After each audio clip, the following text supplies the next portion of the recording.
Vinieron miles de personas, sobre todo jóvenes, a quitar barro, a cargar muebles, a limpiar casas. Salvó la sensación de no estar solos, pero muchos afectados siguen viviendo en el sobresalto, en la angustia, en la culpa, en el miedo a que vuelva a pasar. Jo vinc d'un temps perdut.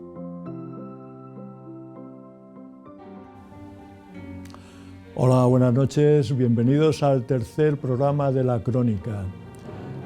Vamos a hablar de las cicatrices que no se ven, porque mientras haya una casa que reconstruir, mientras haya un espacio que recuperar, una plaza, un mercado, una biblioteca, un colegio, mientras haya una persona a la que consolar, no debemos olvidar lo que pasó aquel fatídico 29 de octubre del 2024. Ahora, para empezar, vamos a escuchar dos primeros movimientos de una suite para dos violines que van a interpretar dos chiquitas valencianas que están en tercer curso del Conservatorio de Música Superior de Música de Valencia, María Chía Silvestre y Laia Cortés Fenillosa. María Chía, ¿de dónde eres? Yo soy de Ontinyent. De Ontinyent. ¿Y qué edad tienes? 22. ¿Chía es nombre o apellido? Es segundo nombre. Segundo nombre, María Chía Silvestre. Exacto. Muy bien. Laia, tú tienes nombre de inteligencia artificial, ¿no? Ay, es un chascarrillo tonto, perdona. La IA. ¿De dónde eres? De Rafael Buñuel. Ah, muy bien. Bueno, pues como ven ustedes, son dos jóvenes valencianas que nos van a deleitar con una introducción un poquito triste, melodramática, de una suite de violín. ¿De quién? De Gracina Bolchevic. Vale, pues os dejo para que la interpretéis. Son los dos primeros movimientos, no son muy largos. Y parece que hay un contraste entre el primer movimiento, que es un poquito más rítmico, que podríamos analógicamente decir que es como si fuera la dana, ¿no? Y el segundo movimiento, que es la postdana, un poquito más triste, ¿verdad? Pues os dejo con ello y que lo disfrutéis tocando y que a nuestros espectadores les guste. Venga, hasta ahora.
Bueno, ya tenemos a nuestras dos invitadas, jóvenes invitadas violinistas, que nos han tocado dos movimientos de una suite a dos violines, que yo creo que ha sido muy bonito y muy bien interpretado. Gracias a ellas, a María Chía y a Laia, y a su profesora, Cristina Aguilera, que las ha acompañado, porque ha sido una actuación, insisto, muy bonita.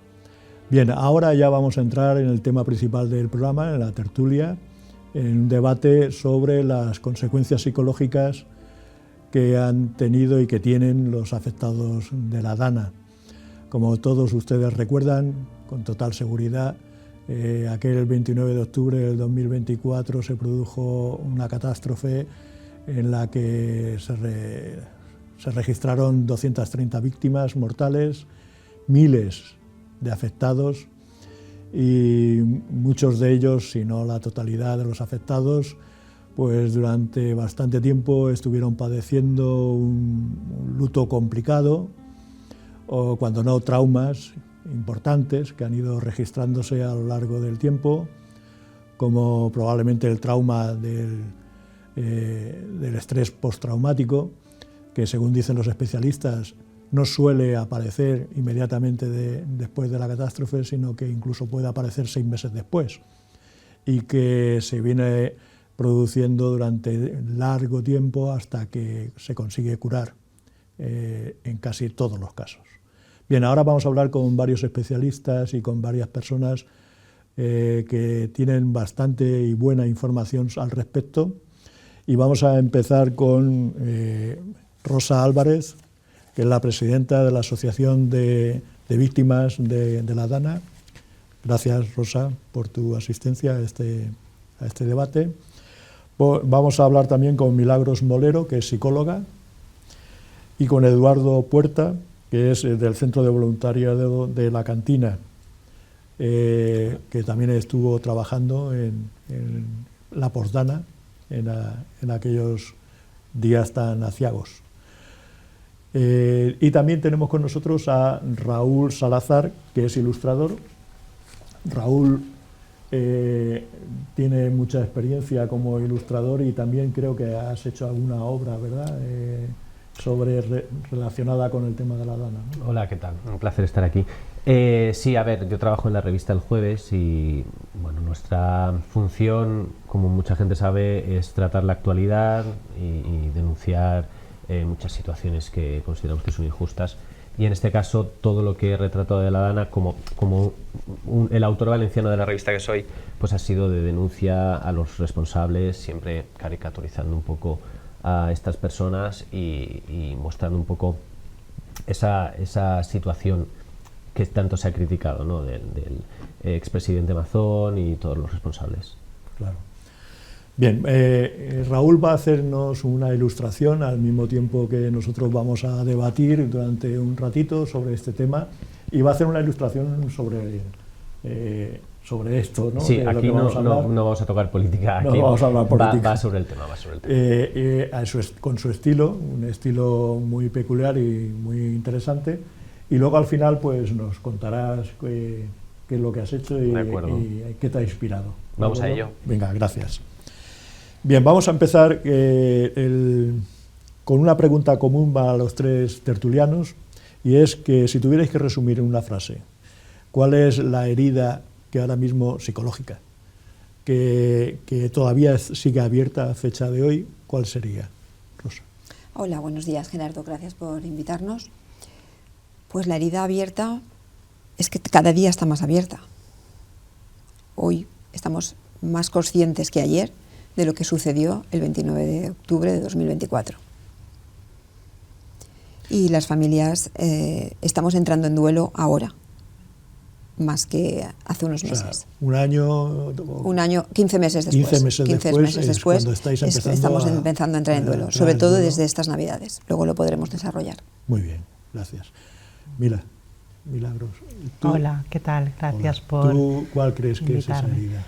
Pues un poco en la línea de lo que dice Rosa, la herida tiene que ver con la reparación profunda y a largo plazo y con la incertidumbre la falta, ¿no? El echar de menos a personas, el echar de menos la vida previa, el espacio de rutinas, de seguridad que a muchas familias y a muchas personas todavía les falta, ¿no?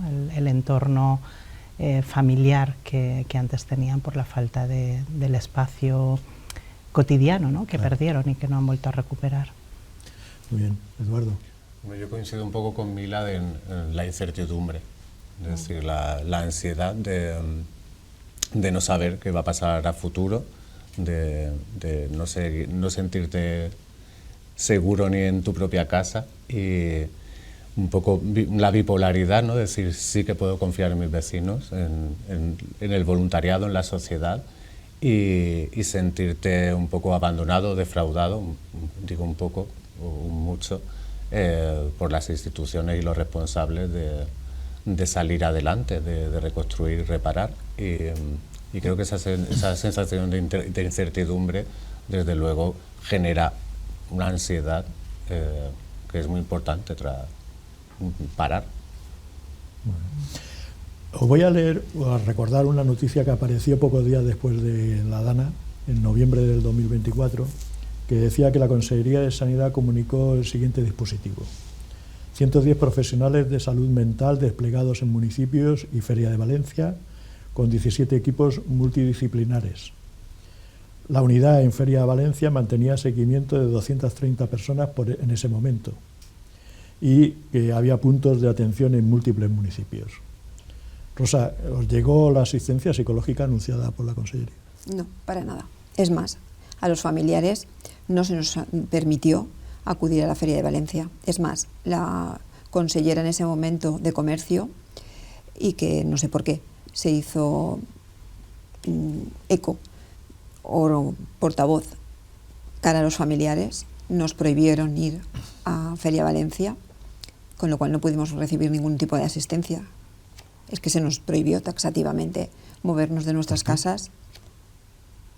¿No se os dio ninguna explicación? Fue cesada posteriormente. No se nos ha dado nunca ninguna explicación. Y también sí que sé que hubo profesionales por las calles de las poblaciones más afectadas. Yo no vi en ningún momento a ninguna. Sí que vi de Cruz Roja y de otras ONGs, pero de puestos por la Generalitat no. Sé que los puso a bombo y platillo, que apareció en los medios, lo sé posteriormente. Sí, sí. Igual que los puso a bombo y platillo, los retiró en silencio. Yo no tuve constancia de nadie, ni personas que nos hayan comunicado de la asociación, que además somos la asociación que más personas afectadas aglutina, familiares de víctimas mortales, que nosotros solamente tratamos con familiares de víctimas mortales o lesionados graves, es decir, por ejemplo, personas que les han amputado un miembro o cosas así, es decir, no lesionados, porque tampoco hay un listado oficial de personas lesionadas, eso también hay que decirlo, no lo hay.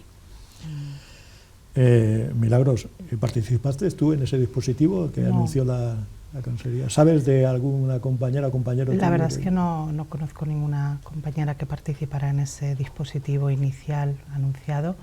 Desde el Colegio de la Psicología se activó el voluntariado, que hay los equipos de intervención en emergencias, y yo en la primera etapa no participé porque se hizo desde el paraguas del Colegio de la Psicología junto con los ayuntamientos, que estuvieron trabajando codo a codo, los ayuntamientos que quisieron beneficiarse, ¿no?, de lo que les proporcionábamos como Colegio de Psicología. Yo participé en una segunda etapa, porque la intervención en este tipo de situaciones se hace escalonada, ¿no? Claro. Hay una primera intervención que es más a pie de calle, como decía Rosa, sobre todo de identificar qué necesidades puede estar teniendo la gente, ¿no?, de acompañar, de ver personas más vulnerables que pueden requerir una atención más inmediata, más personalizada, y hacer un poco de registro, ¿no?, de cómo está el terreno y cómo están las personas, y acompañamiento. Y luego hay una segunda etapa, que ahí sí que entré yo, también por propia necesidad personal, porque en la primera etapa estuve más implicada pues, en estar en la zona, por mi implicación personal, por mis padres, que son de uno de los barrios afectados. ¿Tus padres son afectados? Sí, y en esta segunda etapa lo que hicimos fue intervenir con grupos para las personas que quisieran acercarse a esta intervención, que fue una intervención grupal, que iba muy orientada a reparar un poco la sensación de seguridad a nivel pues, del impacto inmediato y posterior de los meses posteriores, sobre todo de la sensación de peligro y de inseguridad que en el cuerpo se mantiene durante meses. Mira que tenemos aquí también unas estadísticas de un informe precisamente del Colegio Oficial de Psicología de la Comunidad Valenciana, de tu colegio, del 29 de octubre del 2025, y conjuntamente con la Fundación Mutua Madrileña, y que decía que habían atendido a unas 5.500 personas en lo que llevaba de año, o sea, en los 10 primeros meses del 2025, y decía que el 72% presentaban alteraciones emocionales, el 46% alteraciones cognitivas y el 90% somatización, dolores, sueño, alimentación, etc. Y también en el mismo mes de octubre del 2025, Save the Children y la Universidad de Valencia presentó un estudio con el barro en la mochila, tras tratar a 2.349 familias afectadas, encuestadas entre mayo y junio del 2025, y profesionales de los servicios sociales. Y el resultado que daban, muy rápidamente lo voy a recordar, decía que para el 45,7% de las familias la principal preocupación era el estado emocional de sus hijos. Situaba el orden de magnitud en torno a los 200.000 niños y niñas y adolescentes afectados hasta los 17 años. Que el trauma se expresaba por sueño, conductas regresivas, miedos, irritabilidad y rendimiento escolar. Que entre los niños y niñas, según las familias, un 30,6% padecían miedo a la lluvia y a ruidos intensos, y un 24,3% pesadillas e insomnio, y un 6,3% de regresiones, o sea, volver a conductas ya superadas. Y entre adolescentes, un 12,4% de dificultades de concentración, un 11% más tiempo con pantalla y un 7% de aislamiento social. Rosa, ¿qué consecuencias psicológicas os cuentan más todavía las familias y cuáles han aumentado con el tiempo? Pues los problemas de salud están patentes siempre. ¿De salud mental? No, de salud física, de salud física, van unidos. Sí. De hecho, es una consecuencia de... Sí, somatización. Exacto, la psicomatización está ahí y hasta empeoramiento de patologías que ya están de base. Una mala salud mental conlleva empeoramientos. Bueno, está todo unido, quiero decir. Claro. Si tú tienes una mala salud mental o no se ha tratado, pues conlleva pues eso, una mala salud física, porque es que no puedes desunir una cosa con otra. Luego lo de los niños, adolescentes, jóvenes. Nosotros tratamos con las AMPAs, aunque no es una misión directa. También tenemos hijos, muchos de los asociados tienen nietos, y es así. Están volviendo a etapas ya superadas, niños que se hacen pipí por la noche en la cama, miedo a ducharse. Cuando suena el S-Alert, bueno, que hemos tenido ya creo que el primero que tuvimos después fue el 29 de septiembre, si no recuerdo mal, del 2025. 25, sí. Y a partir de ahí una sucesión. Todos los episodios de lluvias que están teniendo en otras comunidades Andalucía, Extremadura, claro, también nos afecta de una manera brutal, porque es revivir y ver que nuestros familiares, que no es que queramos que suceda, quiero decir que no se malinterpreta, pero que no se malinterprete, pero es como que nuestros familiares han tenido que ser los conejillos de Indias para que otras comunidades autónomas se hayan puesto las pilas y que no suceda, pero también queda patente que no hacía falta ningún nivel 3, ni ninguna... las propias comunidades autónomas pueden... la gestión es de ellas. Y luego, cuando Raúl ha dicho, aquí no vamos a hablar de política, pues es que la política está... No va a hablar él porque él trabaja en el jueves y así que hablan de política continuamente. Por eso quiero decir, todo es política y lo que no se hizo ese día fue política. Lo que se hizo y lo que no se hizo. fueron decisiones políticas que no se tomaron y otras decisiones políticas que se tomaron y fueron erróneas o tardías. Quiero decir, la política es consustancial a todo lo que ocurrió. Ese día, los días previos que no se tomaron, no hubo prevención ni anticipación, y los días posteriores lo mismo. Quiero decir, entonces eso para nosotros es necesario hablar de ello. Claro. No de partidismo, sino de política. Sí, sí, no de sí, politiqueo, sí, está claro. sino de política. Es que hay que diferenciarlo todo muy bien. Sí, sí. ¿Qué colectivos crees tú que ahora quedan más desprotegidos o han quedado más desprotegidos? Dentro de todos los afectados, ¿qué colectivos? ¿Los niños, los adolescentes, los mayores? ¿O no destacarías ninguno, todos en general? Pues yo es que creo que todos, independientemente de su rango de edad, todas las personas estamos desprotegidas porque estamos gobernados por los mismos, que no mandaron el EsAlert a tiempo y que ahora lo mandan siempre sin tener en cuenta si va a ser un agua en superficie o de verdad una catástrofe climática. Entonces, como estamos gobernados por los mismos y te dicen que simplemente fue un hecho meteorológico, como cuando fue el lunes pasado Feijóo al Congreso de los Diputados y te dicen eso, pues entonces el miedo sigue ahí. Eso con respecto a los adultos. Con respecto a los niños, pues los niños siempre son más vulnerables por su edad. Y luego las personas mayores, pues lo estábamos hablando fuera, personas que igual tenían latente una enfermedad psicológica o neurológica, pues seguramente ahora ha debutado antes que igual tenía que debutar en unos años.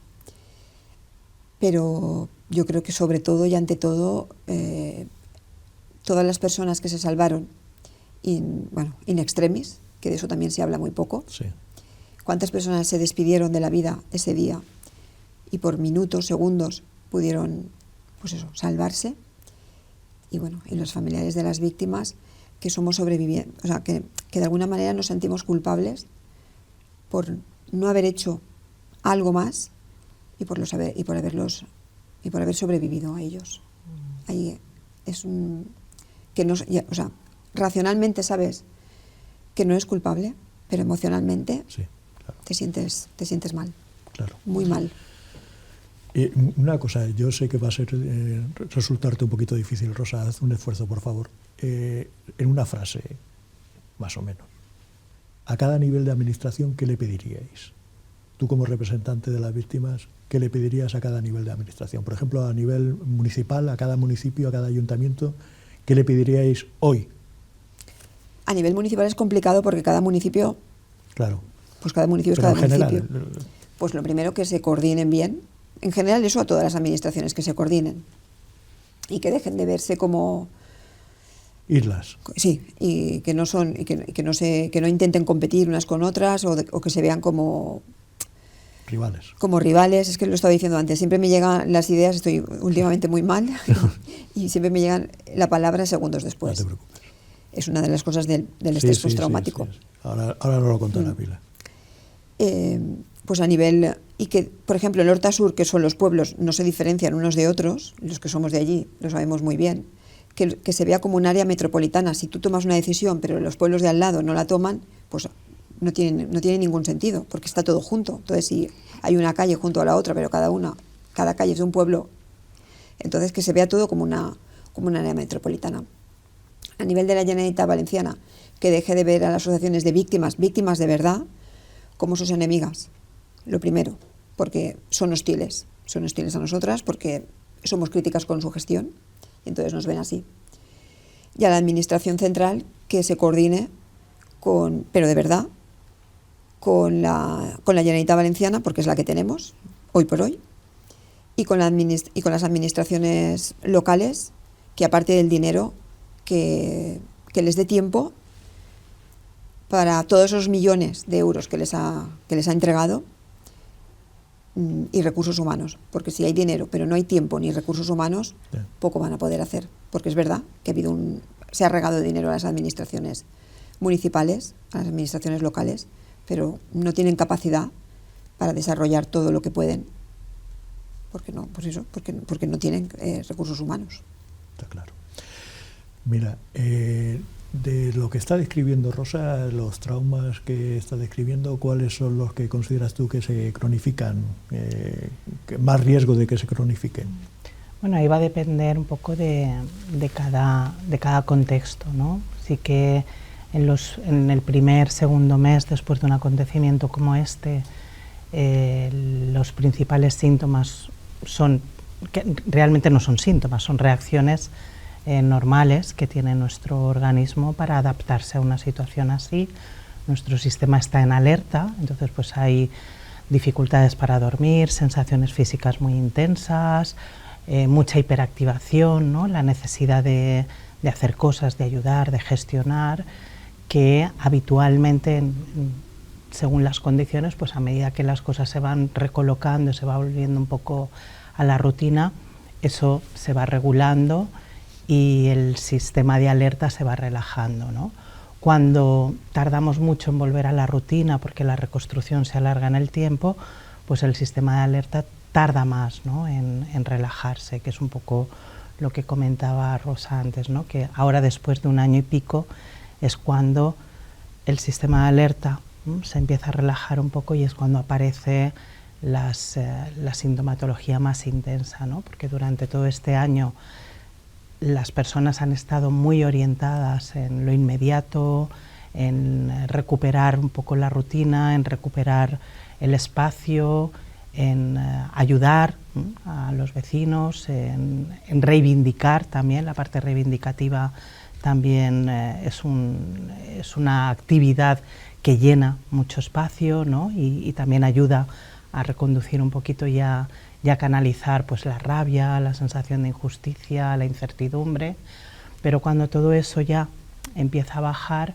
es cuando realmente empieza el proceso de duelo y las personas que han vivido situaciones muy impactantes y el sostener mucho tiempo toda la sensación de inseguridad, de falta de rutina, pues empieza ahora a aflorar, ¿no? Con reacciones pues no tanto de miedo, de susto mantenido, de inseguridad, sino pues un poco más de falta de energía, de tristeza, síntomas más depresivos, aparece mucha sintomatología somática, y es como que el cuerpo no termina, necesita ya desenchufar la alerta, pero no termina de desenchufarla y está agotado, ¿no? Entonces aparecen todos estos síntomas. Y luego a lo largo del ciclo vital, pues dependiendo un poquito del momento vital, de la edad y de las variables previas, ¿no? De si habían factores de vulnerabilidad previos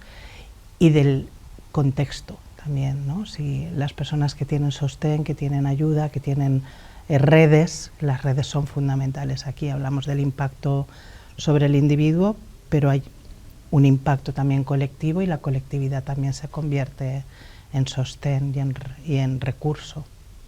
Tengo aquí unos datos estadísticos también del 29 de enero de este año, o sea, hace unos pocos días. Dice que la Consejería de Sanidad, en un análisis durante un año tras comparar las consultas y casos relacionados con los trastornos de salud mental en la zona afectada con respecto a los datos históricos de adultos y menores, dice que el aumento de nuevos casos en el primer mes posterior a la DANA fue de un 42%, de los cuales los trastornos por estrés destacaron con un incremento del 144%, y que al año de la catástrofe el único trastorno cuya incidencia permanecía significativamente superior es la depresión, con un incremento del 12,4%. Estos síntomas entre adultos y niños, me imagino que habrá alguna, no serán coincidentes, habrá alguna diferencia, pero te quería hacer dos preguntas, por favor, brevemente, Mila, para que nos dé tiempo a más cosas. Una, que nos señales, ¿qué señales de alarma tú consideras que, aunque hayan pasado 15 meses, qué señales de alarma puede presentar alguien que merezca la pena que se le trate ya? Y luego también que me hables del trauma vicario, o desgaste de la compasión, que le llamáis, ¿no?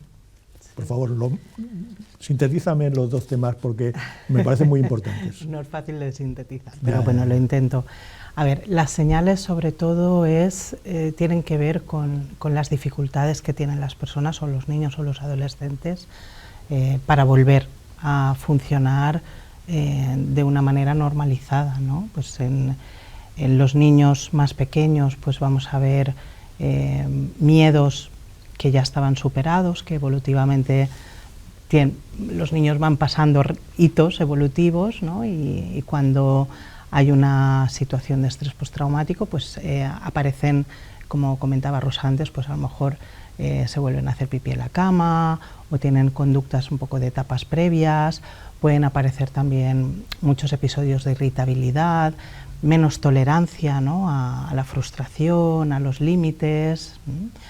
Otras señales también importantes son la apatía, ¿no? O el juego repetitivo acerca de un mismo tema, muy monotemático, ¿no? Es que eso es una señal de que los niños están intentando todavía digerir, manejar todo lo que han vivido, y el aislamiento, sobre todo en los adolescentes, el aislamiento, el uso excesivo de pantallas para un poco desconectarse. Un inciso, que no quiero que se me olvide. Hay un tema que me parece muy interesante, al hilo también de lo que ha dicho Rosa antes, de los recuerdos que les traen y revivir todo, por ejemplo, con las imágenes que vemos en televisión recientemente, lo que está ocurriendo en Extremadura y en Andalucía.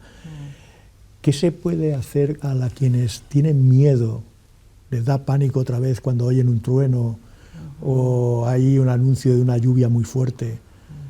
¿Cómo se les puede tratar, muy brevemente, por favor, Mila, a esas personas?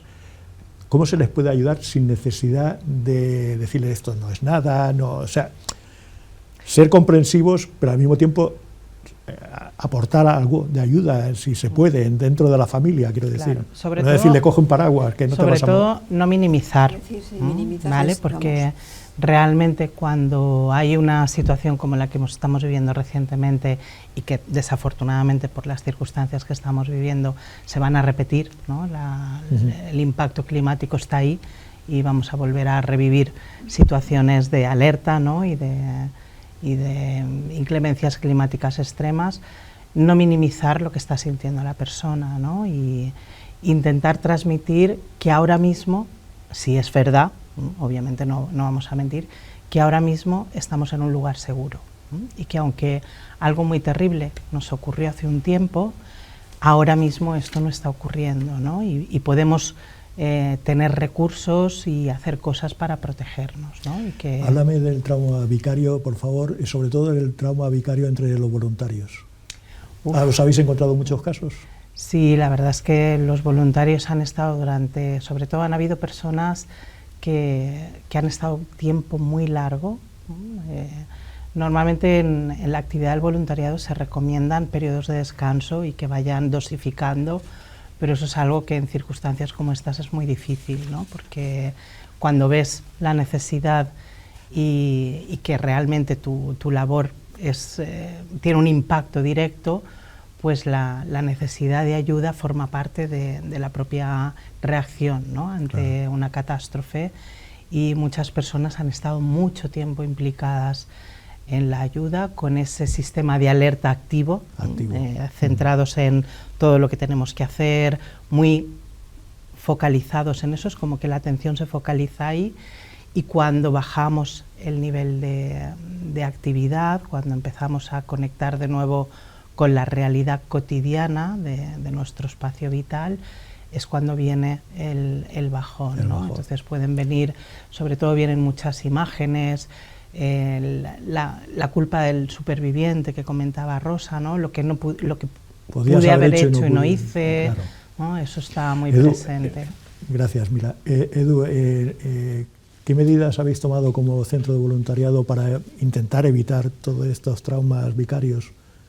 ¿Los habéis vivido? A ver, vivirlo lo hemos vivido, pero a un nivel en el que no ha sido muy intenso de necesitar trabajarlo, al menos en lo más cercano, pero sí que es verdad que todos lo hemos pasado. Es decir, yo recuerdo semanas o momentos en el que, hablando con las compañeras y pues no hemos dormido, tienes pesadillas, no descansas bien, ansiedad.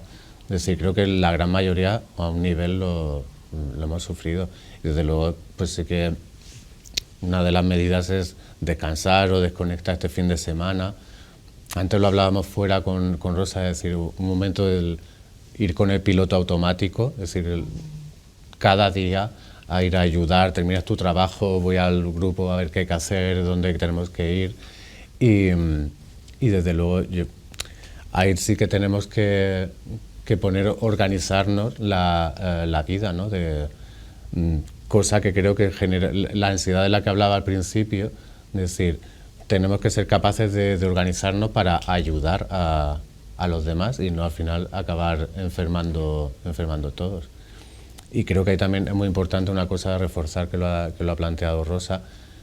Creo que una de las cosas que más necesita la población, en este caso fundamentalmente los afectados de la DANA, es unidad. Una unidad en la respuesta a la reconstrucción, a la ayuda en cada pueblo, que las instituciones, como muy bien ha expresado Rosa, es como una batalla permanente. Es decir, eso genera aún más ansiedad y más incertidumbre en la población. Es decir, hay momentos en los que las instituciones tienen que sentarse a dar soluciones claras y rápidas y a largo plazo. No puede ser una batalla política permanente. Es decir, la vida de la población está en juego. Vosotros, me imagino, como voluntarios, habréis notado, supongo, un cambio desde el principio cuando volcasteis, y además vosotros en la cantina de Ruzafa os creasteis propiamente por la DANA, ¿no? Sí. Para trabajar como voluntarios en la DANA. Y lo que vosotros aportabais al principio, ¿os habéis visto relevados oficialmente por las instituciones oficiales?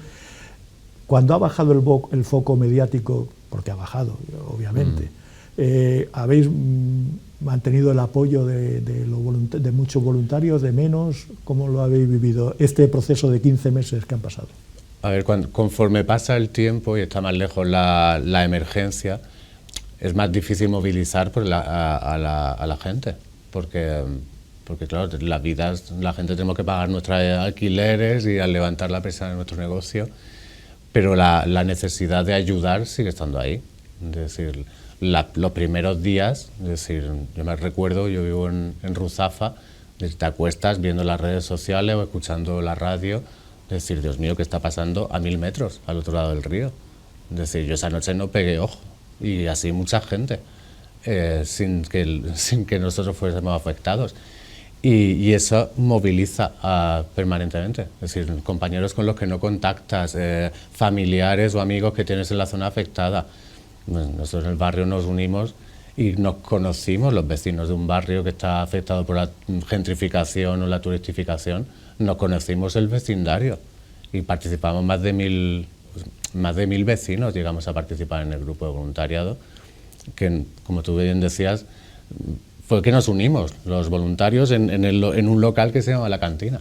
Y ahí seguimos en la medida de lo posible, impulsando alternativas. Los primeros 3 meses fueron sin parar, o sea, una semana tras otra, llevando miles de raciones de comida caliente, equipos de personas a limpiar, de materiales de ayuda, de todo, de cárceles, colaborando con las instituciones también. Los primeros días era poniéndonos en contacto a lo mejor con el puesto de mando central para ver dónde necesitaban bombas de achique que nos habían llegado o que nos querían hacer llegar.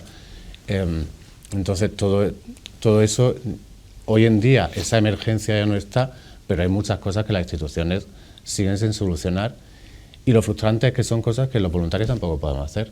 Los voluntarios no podemos reconstruir una casa, ni podemos reconstruir un barrio.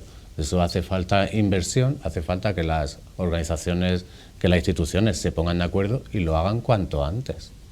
¿Qué habéis aprendido? Bueno, primero, ¿vais a manteneros como centro de voluntariado? Porque si nacisteis como consecuencia de la catástrofe de la DANA, ¿os vais a mantener como cuando esto se supere con el tiempo y con suerte? Esperemos que sea lo más rápidamente posible. ¿Vais a manteneros como centro de voluntariado?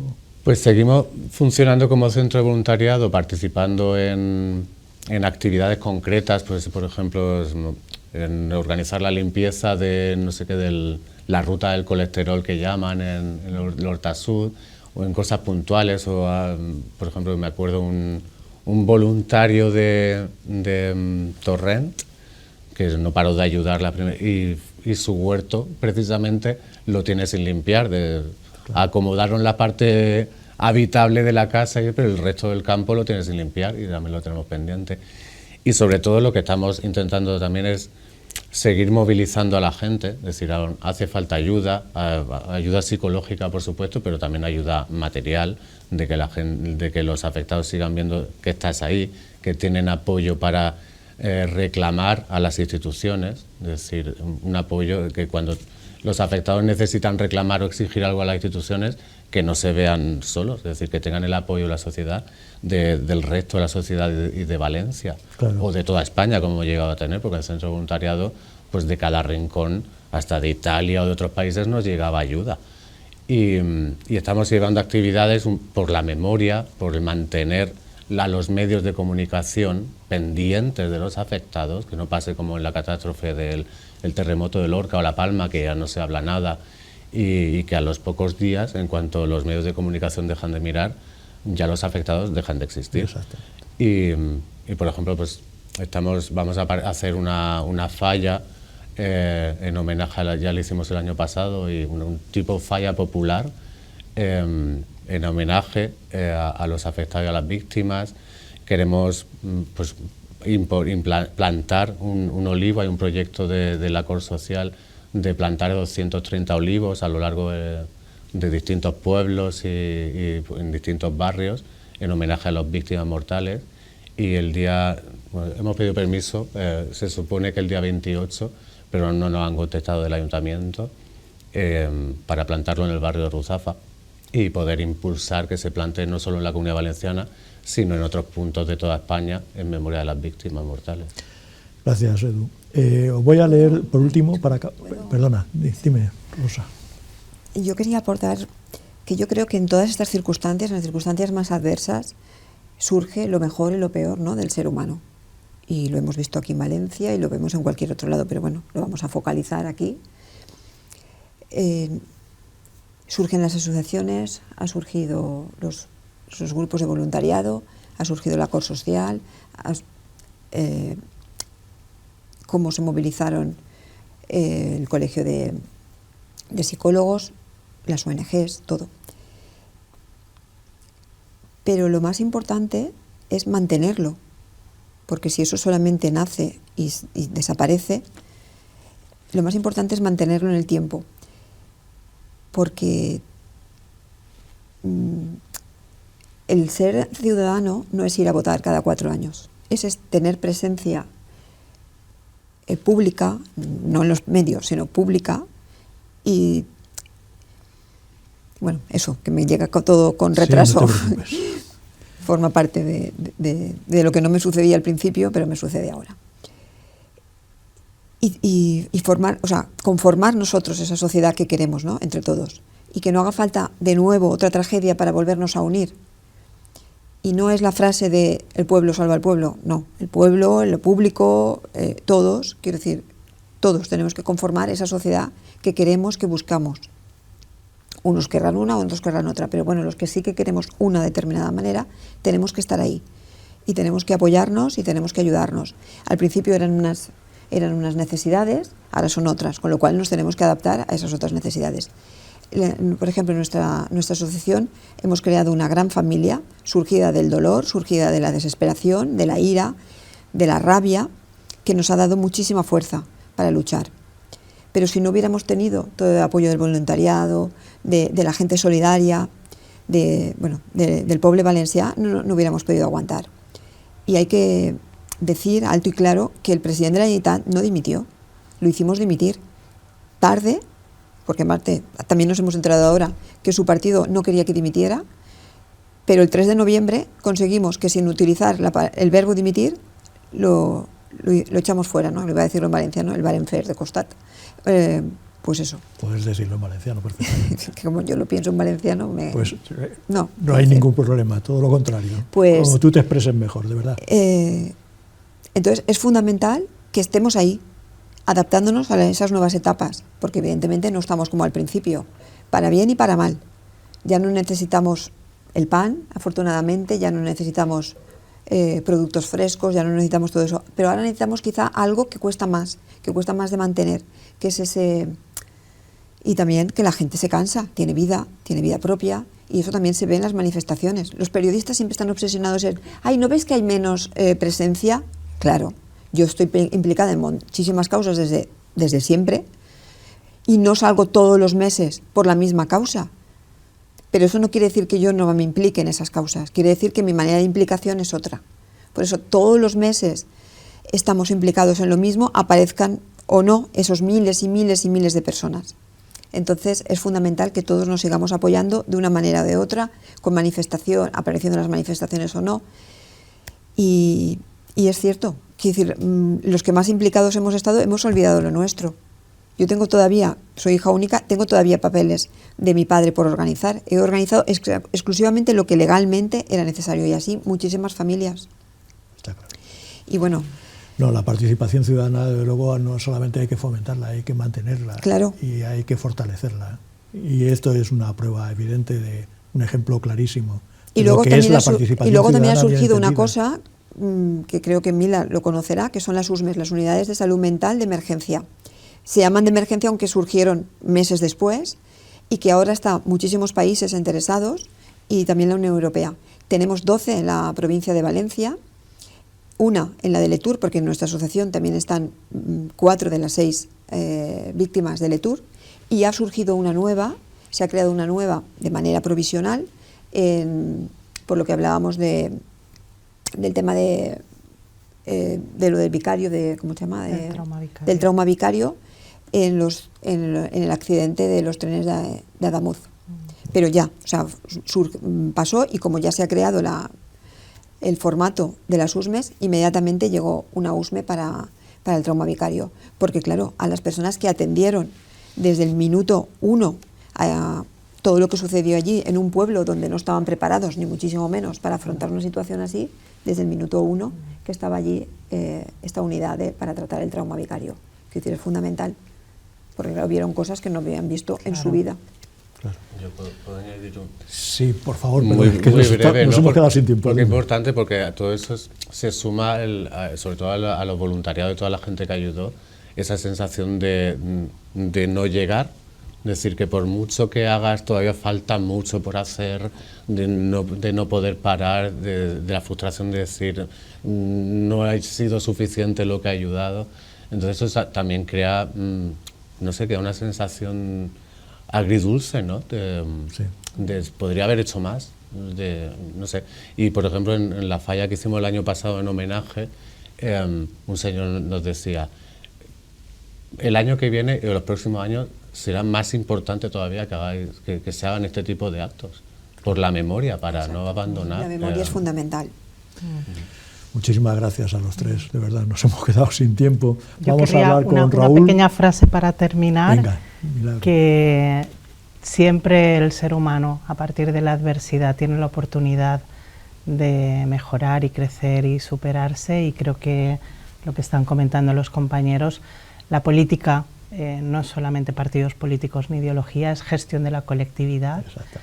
La gestión de la emergencia no se improvisa.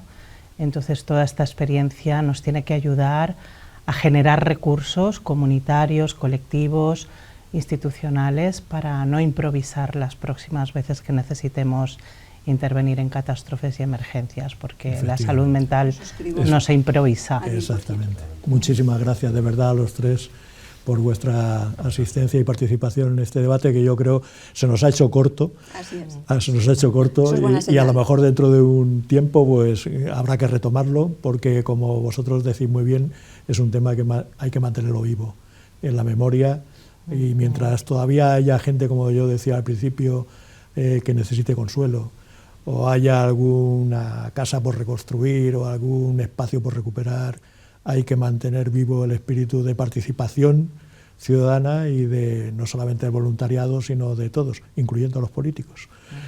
Vamos a pasar con Raúl. A ver, Raúl, ¿qué nos has hecho? Pues, a ver, lo dejo aquí, ¿no? Para que lo vea la cámara bien. Déjalo ahí, sí. A ver, no creo que merezca mucha explicación, ¿no? La idea es que se entienda bien.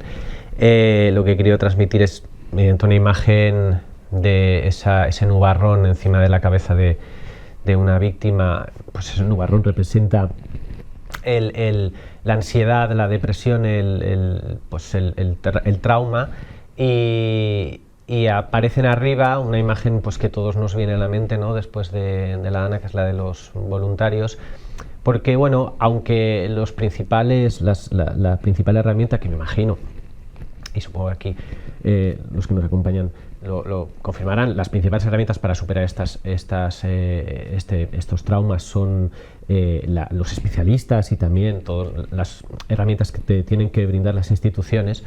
Yo le quería dar un poquito de foco a la gente que está alrededor, no solo a los voluntarios en sí, sino a los demás, a los amigos, a los familiares, que me imagino que son fundamentales, ¿no? para ese apoyo, para ese amor y bueno, pues ese apoyo que pueda ayudar un poco a superar esta fase. Y es lo que quería transmitir de esa manera. Al igual que los voluntarios ayudaron a limpiar el lodo, pues esos voluntarios que están ayudando a limpiar este nubarrón, este lodo mental. Sí, muy buena forma de decirlo, lodo mental.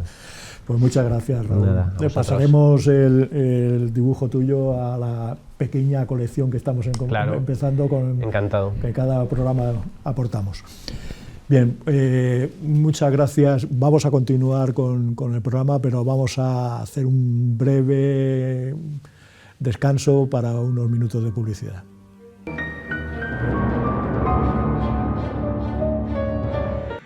Bueno, ahora ya como epílogo del programa vamos a hablar con un grupo de 4 jóvenes afectados de la Dana, porque son de la zona en donde se sufrió esta catástrofe y que se han recuperado. Es un grupo de una banda musical que ya existía antes de la Dana y que se mantiene después de la Dana. Cómo lo han conseguido, seguir ensayando y todo eso nos lo contarán muy brevemente. Y nos terminarán con un vídeo de una de sus canciones.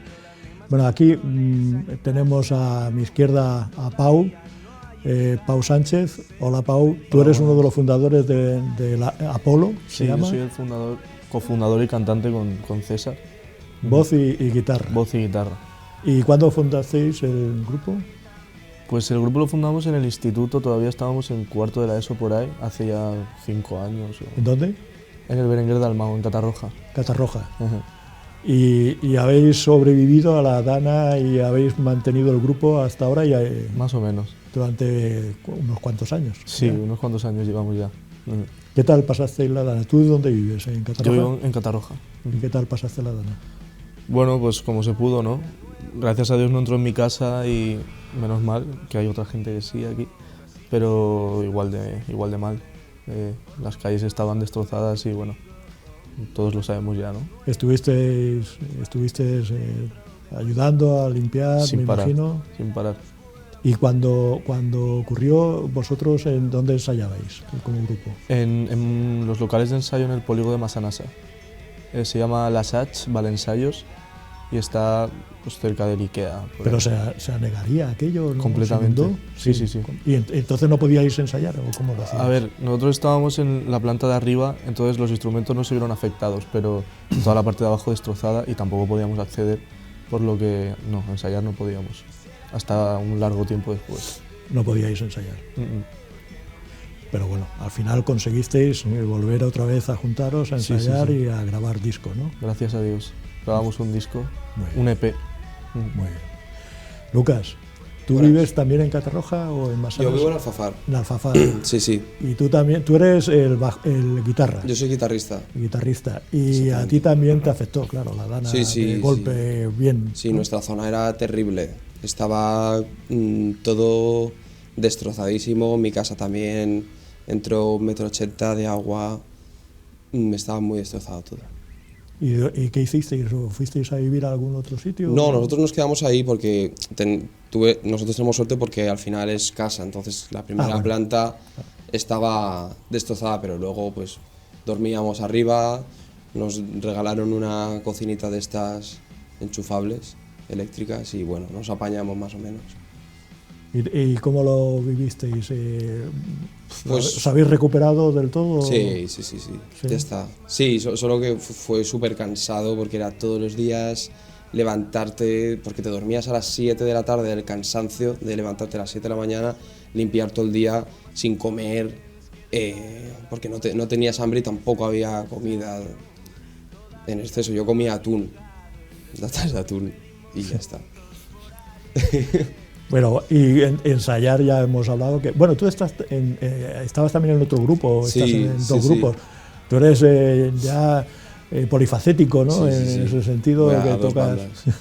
Sí, no, pero que va, no ensayamos tampoco porque para salir de Alfafar no teníamos ni coche, nada. Yo la primera vez que salí de Alfafar fue para ir a casa de mis abuelos y nada, pero se paró todo. Se paró todo, ¿verdad? Genaro, ¿tú en dónde vives? Yo soy de La Torre. La Torre, que es de Valencia, pero Valencia, que está pegado a... Sí, justo el límite de la Y ahí Ranga, también fuisteis afectados por... Sí, fue el último lugar afectado, de hecho. Ya de ahí seguí el río y la normalidad del otro lado. Pero sí estuvo fuerte. Sobre todo porque esa noche, pues en mi caso tengo hermanos, y uno de mis hermanos tuvo que pasar la noche fuera de casa porque todavía no llegaba a la zona. La Dana lo agarró cuando venía en el bus, entonces... ¿Y estuviste muchos días estuvisteis aislados o sin poder hacer una vida normal? Pues a ver, los primeros 2 días fueron todo el caos. Ya después, entre toda la gente del lugar, nos pusimos a recoger, a organizar todo y pues con esfuerzo se consiguió. Pero sí, o sea, no había luz, no hubo luz como por 2 días, creo. Claro. Inundado todo, mal. ¿Y tú eres el bajista del grupo? Yo soy el bajista del grupo. ¿Desde cuándo te incorporaste al grupo? Desde julio-agosto del 2024. Ajá. Estoy. Muy bien. Un rato. César Alfonso, tú eres el batería. Yo soy el batería y cofundador con Pau. Y os conocisteis en el instituto, formasteis el grupo, como decía Pau, y tú vivías en Catarroja, ¿no? Yo vivía en Catarroja. ¿Naciste y vivías en Catarroja? Yo soy catarrochí de toda la vida. Conocí a Pau empezamos el grupo en el instituto, un instituto, el Berenguer de Catarroja, que ya no el edificio lo derrumbaron, ya no existe. Y bueno, fueron unos días bastante duros porque además yo estuve fuera, me mudé 2 días antes. ¿A dónde os fuisteis a vivir? Nos fuimos a vivir a Valencia, donde no llegó ya la Dana. 2 días antes de la Dana. 2 días antes de la Dana. De hecho, estuve durmiendo en casa de Lucas la última vez que estuve en Catarroja y bueno, pues su casa, toda la planta baja ya no era inaccesible y eso estuve yendo en cuanto se pudo, que pudimos acceder a la zona y fue muy duro porque también todos los locales de ensayo en los que estábamos estaban súper afectados, menos el nuestro y un par más, y todos los grupos perdieron muchísimos instrumentos y material que, pues eso, fue muy duro. Pero vosotros tuvisteis un poquito de suerte al tener, como decía Pau, los instrumentos en el piso de arriba, ¿no? Correcto, sí. Y se salvaron. Estuvimos, el edificio estaba inaccesible, entonces estuvimos unos meses sin ensayar y de hecho nos pilló en medio de la grabación del primer EP, que también sufrimos el retraso de toda la planificación de las salidas. ¿Cuándo salió el disco? El EP salió en febrero, exactamente hace un año. Y ahora estáis preparando un segundo, me dijisteis, ¿no? Correcto. Bueno, lo que sacamos fue un EP, ahora estamos elaborando ya, está prácticamente el siguiente disco. Perdona, pero digo, y entre tanto, ¿habéis hecho conciertos? Sí, de hecho, estuvimos colaborando en bastantes circuitos de reactivación del sector en la zona cero y contribuyendo todo lo que podíamos en tocar en sitios de la zona para que se reactivara un poco. O sea, los ayuntamientos de la zona han contado con vosotros para que tocarais en los municipios y... Sí, correcto. De hecho, nos hizo mucha ilusión que contaran con nosotros junto a otros artistas de la zona. Y también habéis hecho conciertos fuera de aquí, de la provincia de Valencia, Sí, ¿no? sí. Hemos tenido varios conciertos. Tocamos en el Loco Club, tocamos en la Ala de Ruzafa. ¿Loco Club dónde es? ¿Aquí en Valencia? Sí, aquí en Valencia. También hemos salido fuera, hemos tocado en La Euterpe, en Alicante, hemos tocado en Mira, en Cuenca. Muy bien. Y ahora estáis trabajando en el segundo disco. Vamos a oír, porque aquí es imposible que tocarais en directo con todo el instrumento. Tenemos un plato, ya lo veis, muy humilde, pero vamos a escuchar un videoclip con una de vuestras canciones. ¿Qué canción es la que vamos a oír? Creo que vamos a oír el videoclip de Año Nuevo, que también lo vamos a ver, ¿no? Sí, claro. ¿Y Año Nuevo es del disco o no es del disco? Año Nuevo fue el primer single que estrenamos, lo primero nuestro que salió, que fue con un videoclip así medio improvisado, muy casual, caminando por Valencia, muy reciente de la Dana, fue en enero. Y nada. Muy bien. Pues nada, le vamos a dejar escuchando la canción de Año Nuevo para cerrar el programa.